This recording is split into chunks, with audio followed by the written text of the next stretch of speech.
ഏത് മാവിൽ വാങ്ങിണ്ടായത്? അതിൽ തന്നെയാ. ഇതാണ് എൻ്റെ സ്വർഗരാജ്യം.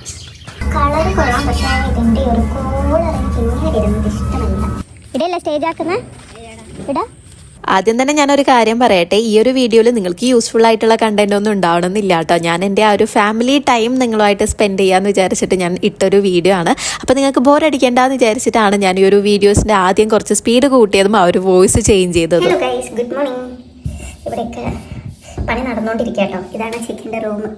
ഇനി കബേർഡിലൊക്കെ ഡോറൊക്കെ ഫിറ്റ് ചെയ്യാനുണ്ട്. മൊത്തത്തിൽ പണി നടന്നുകൊണ്ടിരിക്കുക. അതാണ് ഈ മിററിലേക്ക് ഇങ്ങനെ പൊട്ടിപ്പിടിച്ച് കിടക്കുന്നത്. അപ്പോൾ നാട്ടിലെത്തിയിട്ടുള്ള ഫസ്റ്റ് ഡേ ആണ്. ഇന്ന് കുറച്ച് പർച്ചേസിങ് ഉണ്ട്. പിന്നെ കസിൻസൊക്കെ ആയിട്ട് ഡാൻസ് ഒന്ന് പ്രാക്ടീസ് ചെയ്ത് നോക്കണം. നമ്മളിങ്ങനെ വീഡിയോ സെൻഡ് ചെയ്ത് എല്ലാവരും ഫോണിൽ ഒറ്റയ്ക്ക് പ്രാക്ടീസൊക്കെ ചെയ്തതേ ഉള്ളൂ. അപ്പോൾ അതൊക്കെ ഒന്ന് നോക്കി സെറ്റാക്കണം. പിന്നെ എനിക്ക് കുറച്ച് ഡ്രസ്സും കമ്മലും അങ്ങനെയുള്ള സാധനങ്ങളൊക്കെ വാങ്ങിക്കാനുണ്ട്. അതിന് മുമ്പ് ഇവിടെ പണ്ടത്തെ പാറുവിൻ്റെ കുറേ അധികം ഡ്രസ്സും കാര്യങ്ങളൊക്കെ ഉണ്ട്.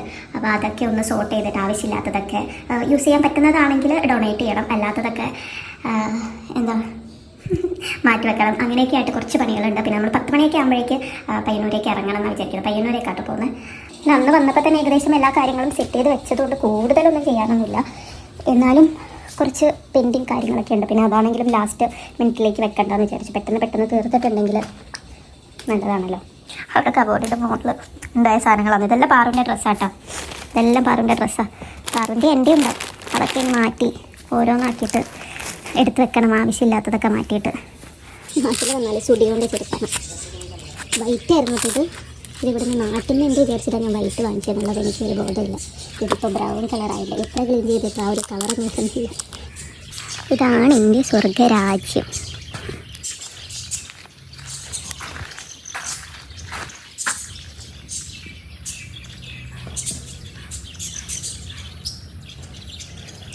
ഫുൾ പച്ചപ്പായിട്ടുണ്ട്. ഇപ്പോൾ കുറേ പുതിയ ചെടി വന്നിട്ടുണ്ട്. പിന്നെ അവിടെയൊക്കെ പച്ചക്കറി നട്ടിട്ടുണ്ട്.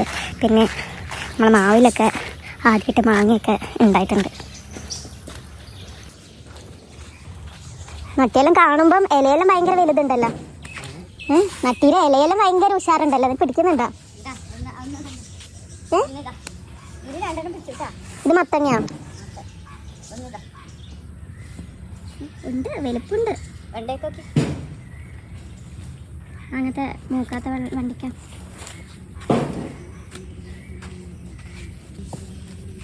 ഏത് മാവിൽ വാങ്ങിണ്ടായത്? അതിൽ തന്നെയാ. ഇതിലോ? ഈ ചെറുതിലോ? അതാ താഴെതാ. ഞാൻ തിന്നിട്ടില്ല. ഞാൻ തിന്നിട്ടേ ഇല്ല. എനിക്കത് ഓർമ്മയില്ല. കഴിഞ്ഞ വീഡിയോ എടുത്തിട്ട് അയച്ചു തന്നിട്ടുണ്ടാവും. വീഡിയോയിൽ എനിക്ക് തിന്നാൻ പറ്റൂലല്ലോ.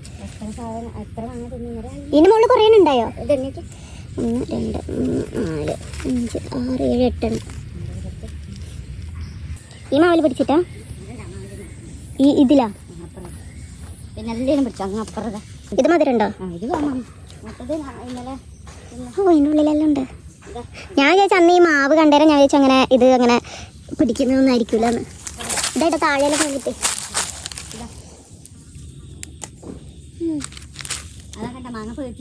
ഇതെല്ലാം കൊത്തിയിട്ടതാ. ഞാൻ വിചാരിച്ചിട്ടാ കടപ്പുറത്തുനിന്ന് ഇങ്ങനെ മാങ്ങയെല്ലാം പഴുത്തിട്ടെല്ലാം പറിക്കാൻ പറ്റുന്നു.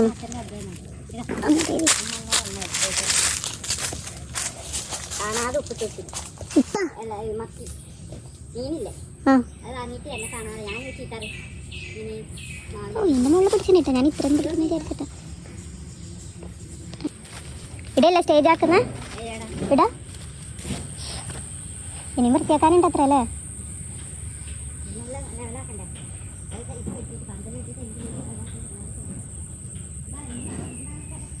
ഞാൻ വിചാരിച്ചതല്ല കേട്ടോ ഇവിടെ കടപ്പുറത്ത് മാങ്ങ ഉണ്ടാവുന്നുള്ളത്. കാരണം ഇവിടെ ഒരു കോഴി മണലാണ്.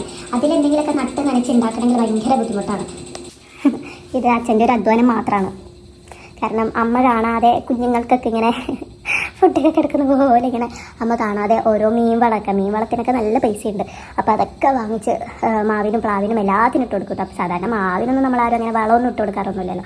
അപ്പോൾ അങ്ങനെ വാങ്ങിച്ച് എല്ലാം ഇട്ട് കൊടുക്കും. എന്നിട്ട് പ്രാവശ്യം എല്ലാ മാവും പൂത്തിട്ടുണ്ട്.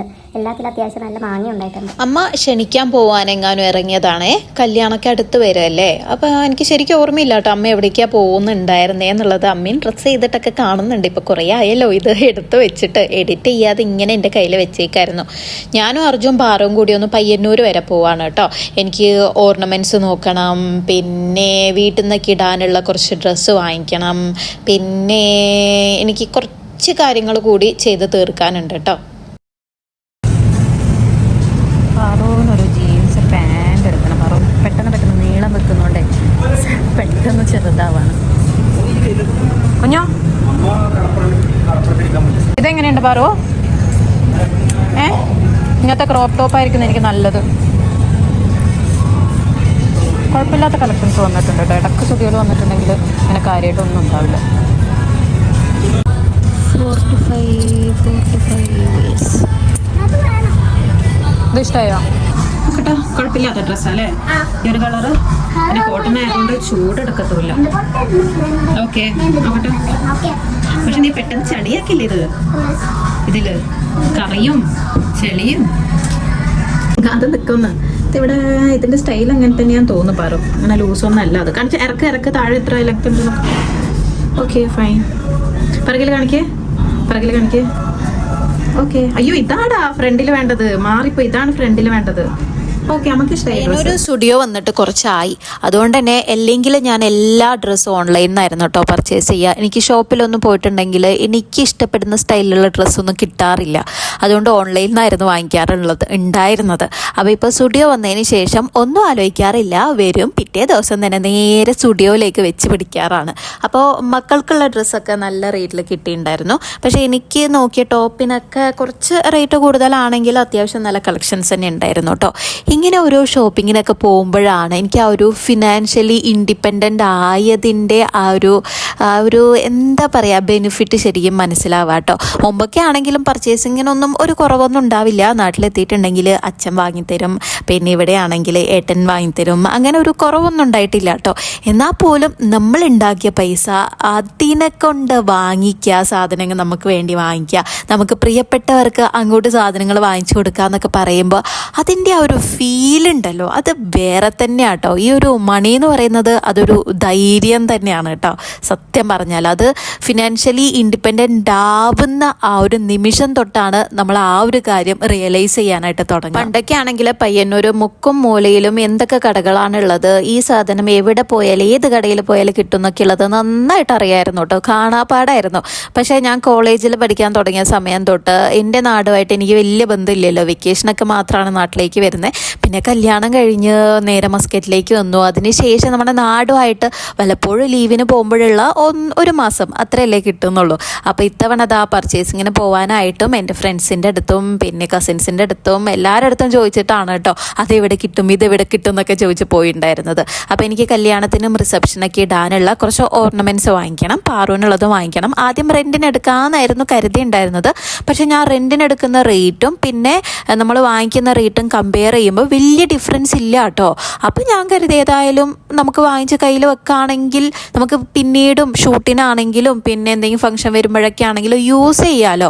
അപ്പം അങ്ങനെ ഒരു വലിയൊരു വ്യത്യാസം എനിക്ക് ഫീൽ ചെയ്തിട്ടേ ഇല്ല കേട്ടോ. അല്ലെങ്കിൽ നേരെ ഒരു ഹാഫ് പ്രൈസ് ആയിരിക്കണം, അല്ലെങ്കിൽ അതിനേക്കാൾ കുറച്ച് കുറവായിരിക്കണം റെൻറ്റിനൊക്കെ എടുക്കുമ്പോൾ. എനിക്ക് അങ്ങനെ ഒരു ഡിഫറൻസ് തോന്നിയില്ല. അതുകൊണ്ട് ഞാൻ പിന്നെ എല്ലാം പർച്ചേസ് ചെയ്തു കേട്ടോ. പിന്നെ നേരെ നമ്മൾ പോയി നല്ല നാടൻ ഊണ് കഴിച്ചു കേട്ടോ. ചോറ്, മീൻകറി, സാമ്പാർ, കക്ക, പിന്നെ ഫിഷ് ഫ്രൈ, അങ്ങനെ എല്ലാം കൂട്ടിയിട്ട് കഴിച്ചിട്ടോ. അപ്പോഴേക്കും അർജുൻ ഇങ്ങനെ കോൾ വന്നുകൊണ്ടിരിക്കുന്നുണ്ടായിരുന്നു വീട്ടിൽ. അപ്പോൾ അവൻ്റെ ബെഡ്റൂം സെറ്റ് ചെയ്യാനായിട്ട് ആൾക്കാർ വന്നുകൊണ്ടിരിക്കുന്നുണ്ടായിരുന്നു. അച്ഛനമ്മയ്ക്കാണെങ്കിൽ ക്ഷണിക്കാൻ പോകേണ്ട തിരക്കാണ്. അപ്പോൾ അവൻ സമയം കണ്ടെത്തി എൻ്റെ കൂടെ വന്നതാണ് കേട്ടോ. നമ്മളെ കൂടെ കുറച്ച് ക്വാളിറ്റി ടൈം സ്പെൻഡ് ചെയ്യാമെന്ന് കരുതിയിട്ട്. അപ്പോൾ അർജുന് വേഗം തിരിച്ച് വീട്ടിലേക്ക് പോകണം. അപ്പോൾ പാറുവിന് ഒരു ജ്യൂസ് വേണം, പിന്നെ ഐസ്ക്രീം വാങ്ങിക്കണം എന്നൊക്കെ പറഞ്ഞിട്ട് നമ്മൾ ഫുഡ് കഴിച്ച ഉടനെ നേരെ നമ്മളിതാ ഇവിടെ വന്നിട്ട് ജ്യൂസ് കഴിക്കുകയാണ് കേട്ടോ. അപ്പം സമയമൊന്നും ഉണ്ടായിരുന്നില്ല സത്യം പറഞ്ഞാൽ. പക്ഷെ അവന് എന്താ കുറേ ആയാലോ പാറുവിൻ്റെ കൂടെയും എൻ്റെ കൂടെയൊക്കെ ടൈം സ്പെൻഡ് ചെയ്തിട്ട്. അപ്പോൾ എന്തായാലും അതൊന്നും നോക്കിയില്ല, അതൊക്കെ പിന്നീടും ചെയ്യാമെന്നുള്ള രീതിയിൽ പിന്നീട് ബാക്കിയുള്ള ദിവസങ്ങൾക്ക് അവൻ കുറച്ചുകൂടി ബിസി ആയിരിക്കും. അപ്പോൾ ഇന്ന് മാത്രമാണ് കുറച്ച് കുറച്ചൊരു ഫ്രീ ആയിട്ടുണ്ടാവുക. അപ്പോൾ അങ്ങനെ നമ്മൾ 3 പേരും കൂടി പയ്യന്നൂരിൽ നേരെ വീട്ടിലേക്ക് വിട്ടു. വാങ്ങിച്ച സാധനങ്ങളൊക്കെ ജസ്റ്റ് അവിടെ വെച്ചതാ നമ്മളിതാ തിരിച്ച് എൻ്റെ അമ്മേൻ്റെ നാട്ടിലേക്ക് പോവാണ്. ചന്തേരയാണ് കേട്ടോ. അവിടുന്ന് അച്ഛൻ്റെ വീട്ടിൽ നിന്ന് ഒരു അരമണിക്കൂറും ഇല്ല കേട്ടോ, 20-25 മിനിറ്റ് അത്രയേ ഉള്ളൂ. ചന്തേരയാണ്. അങ്ങനെ നേരെ മാമൻ്റെ വീട്ടിലേക്കാണ് പോയിട്ടുണ്ടായിരുന്നത്. അപ്പോൾ അവിടെ പിള്ളേരും സെറ്റും ഏച്ചിമാരും എല്ലാവരും വല്യമ്മയും ഒക്കെ ഉണ്ടായിരുന്നു, അമ്മായിമാരും ഒക്കെ ഉണ്ടായിരുന്നു. അപ്പം ഫൈനലായിട്ട് നമ്മളെല്ലാവരും കൂടിയിട്ടൊന്ന് ഡാൻസ് ഒന്ന് റിഹേഴ്സൽ ചെയ്ത് നോക്കാമെന്ന് വിചാരിച്ചു. ഇത്രയും നാൾ നമ്മളിങ്ങനെ വാട്സപ്പിലൂടെയും പിന്നെ വീഡിയോസൊക്കെ അങ്ങോട്ടും ഇങ്ങോട്ടും ഷെയർ ചെയ്തിട്ടൊക്കെയാണല്ലോ ചെയ്തിട്ടുണ്ടായിരുന്നത്. അപ്പോൾ എല്ലാവരും കൂടി ഒന്ന് കളിച്ച് നോക്കാമെന്ന് വിചാരിച്ച് പോയതാണ്. അപ്പോഴേക്കിതാ നല്ല കാറ്റും മഴയൊക്കെ ആയിട്ട് അങ്ങനെ പെയ്തുകൊണ്ടിരിക്കുകയാണ്. ആ ഒരു ഫീലുണ്ടല്ലോ, നാട്ടിൽ വെക്കേഷനൊക്കെ പോയിട്ട് നമ്മൾ ഫാമിലി മെമ്പേഴ്സ് എല്ലാവരും കൂടി ഇരിക്കുക, ആ ഒരു സമയത്ത് നല്ല കാറ്റും മഴയൊക്കെ വരിക, ഇങ്ങനെ നാട്ടിലെ വർത്താനം കുടുംബത്തിലെ കാര്യങ്ങളൊക്കെ പറഞ്ഞുകൊണ്ടിരിക്കുക എന്ന് പറയുന്ന ആ ഒരു ഫീലുണ്ടല്ലോ. അയ്യോ, ഇപ്പം തന്നെ ആലോചിക്കുമ്പോഴേക്ക് എനിക്ക് ആ ഒരു മനസ്സിന് ആ ഒരു കുളിർമ ശരിക്കും കിട്ടുന്നുണ്ട് കേട്ടോ. വല്ലാത്തൊരു അനുഭവമാണത്. എടാ, താഴെ ശരിക്കും നോക്കണം കേട്ടോ. എനിക്കറിയോ ഏത് വഴിയിലേ കൂടിയാ പോണ്ടേന്ന്. ഞാൻ കുറേ ആയി ഇതിലൂടെ പോയിട്ട്. വിഷ്ണുവിൻ്റെ വീട്ടിലേക്ക് പോകട്ടോ. അവിടെയാണ് എല്ലാവരും ഉള്ളത്. ഇനി ബാക്കി പ്രാക്ടീസ് ആടുന്നു. നമ്മൾ ഡാൻസും പഠിക്കാനുണ്ട് അത്രേ. ഓ ഏലേ ഇതിലോ മുകളിലേ കൂടിയാ വഴി മാറിപ്പോയി. അണ്ടക്കീലെ കൂടെ എത്ര വന്ന വഴിയാന്നറിയോ? തേങ്ങയിടാനും. ഇത് മൊത്തം അച്ചാച്ചൻ്റെ പറമ്പായിരുന്നില്ലേ? അപ്പം മൊത്തം പാടാളം എന്നാ പറയാ. പാടാളത്തേക്ക് തേങ്ങയിടാൻ പോവാന്ന് പറയും. ആരംഭാണ്. ഇതിനെയാണ് പാടാളം എന്ന് പറയാ. അമ്മമ്മേൻ്റെ കൂടെയും സുരേഷ്മാൻ്റെ കൂടെയും എല്ലാവരും വരും തേങ്ങയിടാൻ വേണ്ടിയിട്ട്. അങ്ങനെ ഫൈനലി ഞാൻ എൻ്റെ തറവാട്ടിലെത്തിയേക്കാണ്. അമ്മേൻ്റെ തറവാടാണ്. ആക്ച്വലി തറവാട് വീടുണ്ടായിരുന്ന സ്ഥലമാണിത്. ഇപ്പം ആ ഒരു വീടൊക്കെ മാറ്റി മാമൻ പുതിയ വീട് വെച്ചതാണ് കേട്ടോ. അപ്പോൾ ഇവിടേക്ക് എത്തുമ്പോഴെൻ്റെ അമ്മമ്മേനെ എൻ്റെ വീട് ഒക്കെ ഞാൻ നന്നായിട്ട് മിസ് ചെയ്യാറുണ്ട് കേട്ടോ. ആ ഒരു വീട് അതൊരു എന്താ പറയുക, അമ്മമ്മയ്ക്ക് പോയെങ്കിലും ആ ഒരു വീടുണ്ടായ സമയത്തെ ആ ഒരു വീട് കാണുമ്പോൾ വീട്ടിലെ ഓരോ റൂമിനകത്തേക്ക് കയറുമ്പോഴും അമ്മമ്മയുടെ ആ ഒരു ഫീല് കിട്ടാറുണ്ടായിരുന്നു. അപ്പം പുതിയ വീടാകുമ്പം പിന്നെ ഈ ഒരു വീട്ടിൽ അമ്മമ്മ ഉണ്ടായിരുന്നില്ലല്ലോ, അതുകൊണ്ട് അങ്ങനെ ഒരു ആ ഒരു പണ്ടത്തെ ആ ഒരു ഫീല് കിട്ടില്ല ഇപ്പോൾ. അങ്ങനെ അപ്പോൾ അത് ആ വീട്ടിലെത്തി. ഇതാണ് എൻ്റെ കുടുംബം, ഇതാണ് എൻ്റെ ഫാമിലി, എൻ്റെ എല്ലാം എന്താ പറയുക, എല്ലാവരും ഇല്ലാട്ടോ ഇതിൽ. എന്നാലും മിക്ക ആൾക്കാരും ഉണ്ട് കേട്ടോ. നമ്മൾ വലിയ കുടുംബമാണ്. എൻ്റെ അമ്മേൻ്റെ ഫാമിലിയിൽ അമ്മയ്ക്ക് 4 ഏട്ടന്മാരും അമ്മയ്ക്കും അച്ഛനും 4 ആൺകുട്ടികളും 4 പെൺകുട്ടികളുമാണ്. മൊത്തം 8 മക്കളുണ്ട്. അവരുടെയൊക്കെ കല്യാണം കഴിഞ്ഞ് അവരുടെ ഭർത്താക്കന്മാർ, അവരുടെ ഭാര്യമാർ, അവരുടെ മക്കളൊക്കെ ആയിട്ട് ഇപ്പോൾ വലിയൊരു കൂട്ടുകുടുംബമാണ് നമ്മളത്. അപ്പോൾ എല്ലാവരും കൂടി ഇങ്ങനെ കൂടുക എന്ന് പറയുമ്പോൾ നമ്മൾ ലാസ്റ്റ് എൻ്റെ മാമൻ്റെ മോളെ കല്യാണം ഉണ്ടായിരുന്നു. അതിന് എനിക്ക് പോകാൻ പറ്റിയില്ല. അതിന് മുമ്പ് എൻ്റെ അമ്മമ്മ മരിച്ച സമയത്ത് എങ്ങാനായിരുന്നു എല്ലാവരും കൂടി ഒരുമിച്ചിട്ടുണ്ടായിരുന്നത്. അപ്പോൾ അതിന് ശേഷം ഇതാ എൻ്റെ മാമൻ്റെ മോൻ്റെ കല്യാണം, എൻ്റെ അനിയൻ്റെ കല്യാണം. അപ്പോൾ അങ്ങനെ ഈ ഒരു കല്യാണത്തിന് വേണ്ടി നമ്മളെല്ലാവരും വെയിറ്റ് ചെയ്തിരിക്കുകയാണ്, എല്ലാവർക്കും ഒരുമിച്ച് ഒന്ന് കൂടാനൊക്കെ ആയിട്ട്. അപ്പോൾ ഇതാ ഞാൻ കുട്ടികളെ കൂടിയും ഡാൻസ് കളിക്കുന്നുണ്ട്, പിന്നെ ഇതാ അമ്മേൻ്റെയും ചേച്ചിമാരുടെയൊക്കെ കൂടിയും കളിക്കുന്നുണ്ട് കേട്ടോ. അപ്പോൾ ഇവരൊക്കെ നേരത്തെ പഠിച്ച് കഴിഞ്ഞതാണ്. അപ്പോൾ എനിക്ക് വേണ്ടിയിട്ട് എല്ലാവരും ഒന്നുകൂടി ഒന്ന് കളിച്ച് എല്ലാം ഒന്ന് ഓർമ്മിച്ചെടുക്കണം. ഇനി വേറെ 2 ചേച്ചിമാർ കൂടി വരാനുണ്ട് കേട്ടോ. അങ്ങനെ അപ്പോൾ പിള്ളേരുണ്ടായിരുന്നു. ഇതെല്ലാം എന്താ പറയുക, എല്ലാവരും ഒരുമിച്ച് കിട്ടിയ ആ ഒരു സന്തോഷമാണ് എല്ലാവർക്കും. ഞാൻ നാട്ടിലെത്താൻ ലേറ്റായിട്ടാണ്, എല്ലാവരും എന്നെക്കാൾ മുന്നേ വന്നിട്ടുണ്ടായിരുന്നു. ആഘോഷം കഴിഞ്ഞ് നമ്മൾ ഇനി തിരിച്ച് വീട്ടിലേക്ക് പോവുകയാണ്. നാളെ ഇനി മാമൻ്റെ മോൻ്റെ ടെമ്പിൾ ഷൂട്ടാണ്. അപ്പോൾ രാവിലെ എഴുന്നേറ്റ് അമ്പലത്തിലേക്ക് പോകാനുണ്ട്. ഇപ്പം തന്നെ ഓൾറെഡി ലേറ്റായിട്ടുണ്ട്. പിന്നെ ഞാൻ നേരെ പോയി എൻ്റെ ഡ്രസ്സൊക്കെ സ്റ്റിച്ച് ചെയ്ത് ഞാൻ കൊടുത്തിട്ടുണ്ടായിരുന്നല്ലോ കഴിഞ്ഞ തവണ ലീവിന് വന്നപ്പോൾ, അതൊക്കെ വാങ്ങിച്ചു കേട്ടോ. അതിൻ്റെ പകുതി ഡ്രസ്സ് എനിക്കിപ്പോൾ കിട്ടി, പകുതി കുറച്ച് ദിവസം കഴിഞ്ഞിട്ടേ കിട്ടുള്ളൂ കേട്ടോ. അപ്പോൾ ആദ്യം മാമൻ്റെ മോൻ്റെ കല്യാണത്തിന് വേണ്ടിയിട്ടുള്ള ഡ്രസ്സൊക്കെ കിട്ടി, ഞാൻ പോയി വാങ്ങിച്ചു കേട്ടോ. രാത്രിയിൽ അർജുൻ്റെ കൂടെ പോയിട്ട് വാങ്ങിച്ചു. ഇനി അപ്പം നാളെ രാവിലെ എഴുന്നേറ്റ് അമ്പലത്തിൽ പോകാനുണ്ടായതുകൊണ്ട് തന്നെ പിന്നെ അധികം നമ്മൾ ലേറ്റാക്കിയില്ല, നേരെ തിരിച്ച് വീട്ടിലേക്ക് പോയി. അപ്പോൾ ബാക്കിയുള്ള വിശേഷങ്ങളുമായിട്ട് അടുത്ത വീഡിയോയിൽ കാണാം.